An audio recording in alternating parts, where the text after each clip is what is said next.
HSC পরীক্ষার্থীদের flow chart কীভাবে লিখবে, কীভাবে তোমরা ফুল মার্কস পাবে ফ্লো চার্টে, সেই ট্রিক্সটা আজকে আমরা দেখাচ্ছি।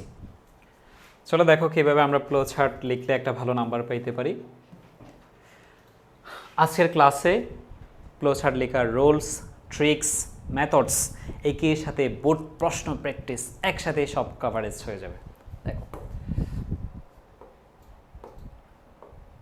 প্রথমে লিখেছি ফ্লো চার্টের সুবিধা হলো প্রশ্ন ওরা তো আমাদের জন্য একটা বলে দেয়, বলে না one is done for you অথবা one has been done for you.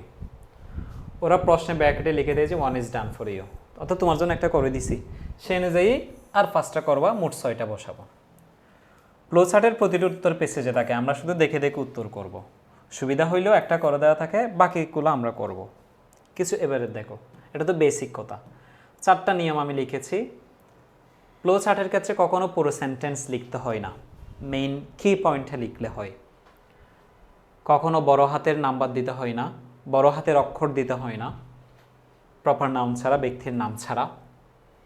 শেষে ফুল স্টপ দিতে হয় না, কিন্তু তোমাকে বক্স আঁকতে হবে। মনে রাখবা যে no box no marks, no box no marks. Box না আঁকলে মার্কস পাইতা না, বক্স না আঁকলে কি পাইবা না, মার্কস পাবা না। এবার আসে কিছু ম্যাথডস। অনেক সময় ওরা ইনফিনিটিভ দিয়ে দেয় 2 + var1 দিয়ে, অথবা 2 + var1 দিয়ে পরে আরেকটা ওয়ার্ডস দেয়। অনেক সময় বার বেশিতে আইএনজি দিয়ে দেয়, প্রেপোজিশনের পর আইএনজি, বাই ফর আইএনজি দিয়ে, অথবা ভার্ব 1 দিয়ে, ভার্ব 2 দিয়ে, ভার্ব 3 দিয়ে, এসবিএস দিয়ে। কিন্তু মাঝে মাঝে ওরা ভার্বের কোনো ফর্ম ইউজ করে না, কোনো একটা ওয়ার্ডস অথবা ফ্রেজেস দিয়ে দেয়। তাইলে এই যে বেশিরভাগ নিয়ম আসে যেগুলো 2 + var1 অথবা আইএনজি, অথবা প্রেপোজিশনের পর আইএনজি, অথবা ভার্ব 1, ভার্ব 2, ভার্ব 3, অথবা এগুলো কিছু না দিলে কোনো সিঙ্গেল ওয়ার্ড অথবা ফ্রেজ ওরা দেয়। আমরা এখানে কি লিখেছি দেখো, প্রথম শব্দটা ভার্বের যে ফর্মে থাকবে বাকি সব একই ফর্মে করতে হবে।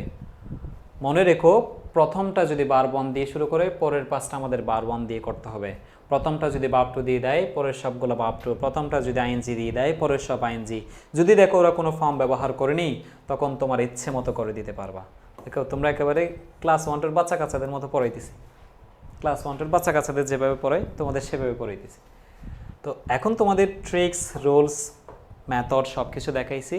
এখন একেবারে তোমাদের এইচএসসির পুট প্রশ্নগুলো আমরা প্র্যাকটিস করে দিব। এখানে আমরা 2-4টা আজকে প্র্যাকটিস করব। তো আমাদের পেড বেস যেগুলো আছে সেখানে আমরা এই তোমাদের এইচএসসি পরীক্ষায়, এইচএসসি 25, 26, 27 সালে একেবারে যারা আছো সবার বোর্ড পরীক্ষায় কীভাবে তোমরা ফ্লো চার্ট পড়লে কমন পাবা, সম্ভাব্য সকল পেসেজের ফ্লো চার্ট আমরা তোমাকে খুব সহজে এই যে ট্রিক্স দিয়ে প্র্যাকটিস করে দেখাবো। আমাদের ফেড বেসগুলোতে আমরা সেভাবে পড়াই। দেখো এখানে একটা কথা বলছে যে উপরে একটা পেসেজ দেয়া থাকবে, read the above text and flow chart highlighting. এখানে হাইলাইট লেখা থাকে, অথবা শোয়িং লেখা থাকে, অথবা ডিসক্রাইবিং লেখা থাকে। শোয়িং, ডিসক্রাইবিং, হাইলাইটিংয়ের পরে হচ্ছে আমার মূল কথাটা। হাইলাইটিং, শোয়িং, ডিসক্রাইবের আগেরগুলো তোমাকে পড়তে হবে না। হাইলাইট অর্থাৎ তুমি দেখাও যে বার্থ, জন্ম, এডুকেশন, শিক্ষা অফ নিশাত মজুমদারের জন্ম এবং শিক্ষা তুমি হাইলাইট করো, অথবা শোয়িং অথবা ডেসক্রাইবিং। অর্থাৎ বলছি শোয়িং, ডেসক্রাইবিং, হাইলাইটিংয়ের পরেরটা তোমার উত্তর। ওরা একটা দিয়ে দিছে 5 জানুয়ারি 1981 সাল, তাইলে ওরা কোনো নিয়ম মেনটেন করে নাই। ভার্ব 1, ভার্ব 2, ভার্ব 3, আইএনজি, প্রেপোজিশনের পর আইএনজি, অর্থাৎ ওয়ার্ডস অ্যান্ড ফ্রেজ দিয়ে দিয়েছে। আমরা নিশাত মজুমদারের জীবনী নিয়ে, জন্ম নিয়ে, এডুকেশন, শিক্ষা নিয়ে বলবো। তাহলে নিশাত মজুমদার 5 জানুয়ারি 1981 সালে জন্মগ্রহণ করছে। তোমরা 5টা বক্স আঁকবা, এগুলো এভাবে আঁকতে পারবা। ধরো এখানে 1টা 2টা, এভাবে নিচে নিচে করে আঁকতে পারবা। আচ্ছা, তোমরা একটু সুন্দর করে আঁকবা আর কি, আমার মতো বাঁকা তেরা করে আঁকিও না। বর্নেটস থিওরি, রামগঞ্জ উপজেলা অ্যান্ড লক্ষ্মীপুর। ফ্লো চার্টের মজা কি, এখানে আমি একটা অক্ষর নিচ থেকে লিখি না, সব তো পেসেজে দেয়া থাকবে, তোমার পেসেজ থেকে দেখে দেখে লিখবা। যে আরও মজা কি, তোর নিশাত মজুমদারের ধর্ম এবং শিক্ষা নিয়ে বইয়ে কমপক্ষে 10-15টা পেসেজে 10-15টা তথ্য থাকবে। তোমাকে লিখতে হবে 5টা, ওরা একটা বলে দিবে, সেটা শুধু মোট 6টা। 5 জানুয়ারি 81 সালে জন্মগ্রহণ করছে, বর্ন এট থেরি, রামগঞ্জ উপজেলা ইন লক্ষ্মীপুর ডিস্ট্রিক্ট। পেসেস থেকে লিখছি কমপ্লিট হাই স্কুলিং ফ্রম বটমুনি girls high school, Shahid Anwar girls college থেকে এসএসসি পাস করছে, ব্যাচেলার ডিগ্রি পাস করছে অ্যাকাউন্টিং নিয়ে, ঢাকা ইউনিভার্সিটি জাপানের উপর কি করছে, জাপানিজ স্টাডিজের উপর মাস্টার্স করতেছে। তাহলে তার এডুকেশন, শিক্ষা, তার জন্ম, দুইটা প্রশ্ন করছে, একটা হলো তার জন্ম আর একটা হচ্ছে তার শিক্ষা জীবন। তাহলে এটা নিয়ে 6টা বক্স আইকা 6টা তথ্য দিয়ে দিছি, পুরো সেন্টেন্সটা দিতে হবে না, শুধু মেইন পয়েন্টে দিছি। দেখো এখানে আমরা কোনো সাবজেক্ট বা বেস করি নেই, ঠিক আছে।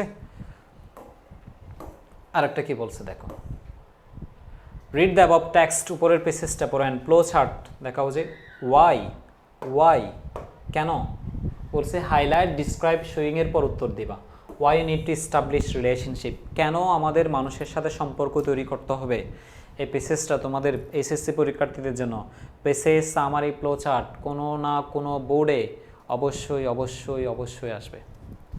For companionship, one is done for you অথবা one is done for you লিখে থাকবে। কম্পানিয়নশিপ সঙ্গীর জন্য।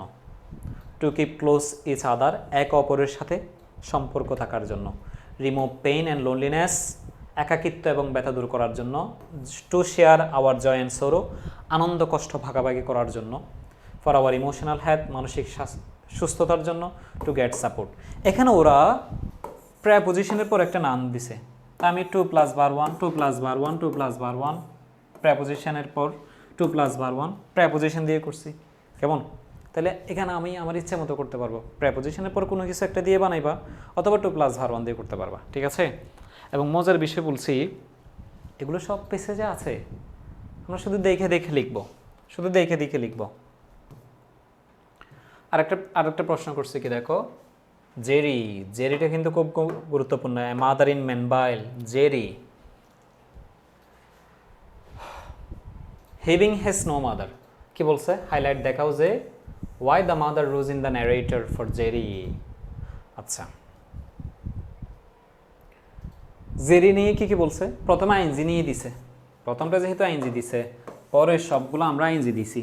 বিং, এমিসার ওয়াসওয়ার আইনজি বিং, সেন্ডের আইনজি সেন্ডিং, বিকামের আইনজি বিকামিং, ডুয়ের আইনজি ডুইং, হ্যাভের আইনজি হ্যাভিং। তাহলে প্রথমটা যা, পরে সবগুলো তা, ঠিক আছে। এরপর এখানে যা যা লিখছি প্রত্যেকটা জিনিস আমরা পেসেজে পড়ে পড়ে পড়ে পড়ে লিখছি, সব পেসেজ থেকে লিখছি, নিচ থেকে একটাও লিখি নাই। এরপর কি আছে দেখো, এডুলেসেন্স, সব ইম্পর্টেন্ট পেসেজ। হাইলাইট দেখাও যে সিচুয়েশন, পরিস্থিতি, এডুলেসেন্ট গার্লস ইন বাংলাদেশ, বাংলাদেশের মেয়েদের অবস্থা কেমন, গেটিং ম্যারিড আর্লি, তাড়াতাড়ি বিয়ে হয়ে যায়। প্রথমটা আইনজি, ড্রপিং আউট অফ স্কুল দেখে জয়রা পড়ে, লজিং মোবিলিটি, গতিশীলতা হারাই ফেলে। Doing full time in household works, শ্বশুর বাড়িতে সারাদিন কাজ করা লাগে। বিকামের ING becoming vulnerable to all sorts of abuse, সকল ধরনের ঝুঁকির শিকার হয়। ফেসিং ডোরি রিলেটেড ভায়োলেন্স, যৌতুক সম্পর্কিত সহিংসতার শিকার হয়। সবগুলো আইনজি দিয়ে দিছি, কারণ প্রথমটা আইনজি দিয়ে দিছে। এবং প্রত্যেকটা তো পেসেজে আছে, আমরা অ্যাডোলেসেন্ট পেসেজটা এত সেরা করে পড়বো, আমাদের পেড বেসগুলোতে এত সেরা করে পড়াই আমরা। Passage, MCQ, question, summary, flow chart প্রত্যেকটা যেন সেরা করে তোমরা অ্যান্সার করতে পারো। তাহলে আজকের এক ক্লাসে আমি তোমাদেরকে ফ্লো চার্ট কীভাবে লিখবো সেটা দেখাই দিয়েছি। এরপর সামারি, কোয়েশ্চেন, ফ্লো চার্ট এক ক্লাসে সব শেষ। তোমরা অবশ্যই আমাদের চ্যানেলটা সাবস্ক্রাইব করবা, লাইক, কমেন্ট, শেয়ার করবা, তোমাদের বন্ধুদের কাছে পাঠিয়ে দিবা। এবং তোমরা যারা এসএসসি ইংরেজিতে বস হতে চাও, তোমরা অবশ্যই আমাদের পেড বেছে ভর্তি হয়ে যাবা। ধন্যবাদ সবাইকে। ইংলিশ লাভার্সের পক্ষ থেকে সালামু আলাইকুম।